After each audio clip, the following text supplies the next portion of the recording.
Hello, good afternoon.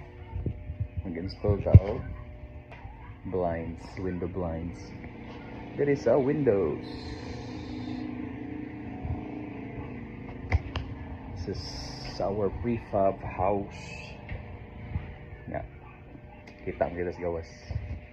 In-order tag blinds. Medyo gubot po dito. Puno og tools. Cause nag-DIY rami. DIY house.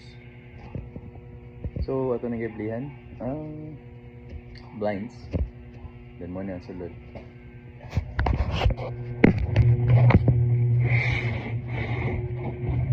I have my portable cordless drill.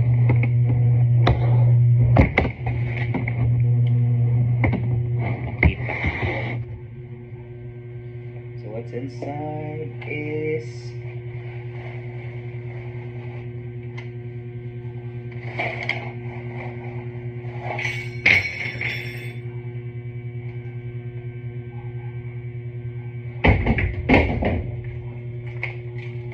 the blinds,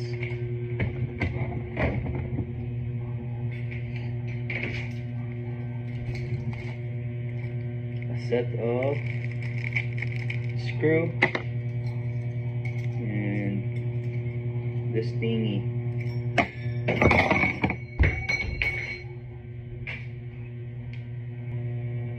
Actually, dali ara ni siya, guys. So, mahulog nga kani atong ibutang sa wall. And this one here will be the clamp for the lines.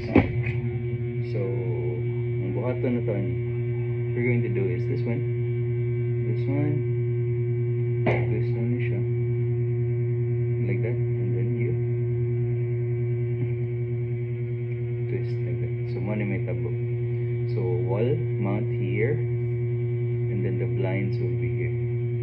So, may tabo ni, ano siya.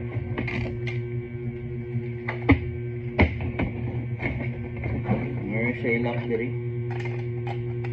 And then, the other side, push. There. So, na-mount na ni sa wall. Mana na siya, nakupot na siya sa blinds. And then you can just roll over the ocean, roll over the paksiw. What we're going to do is magbangot ka first sa wall. Mga sa tani i-install.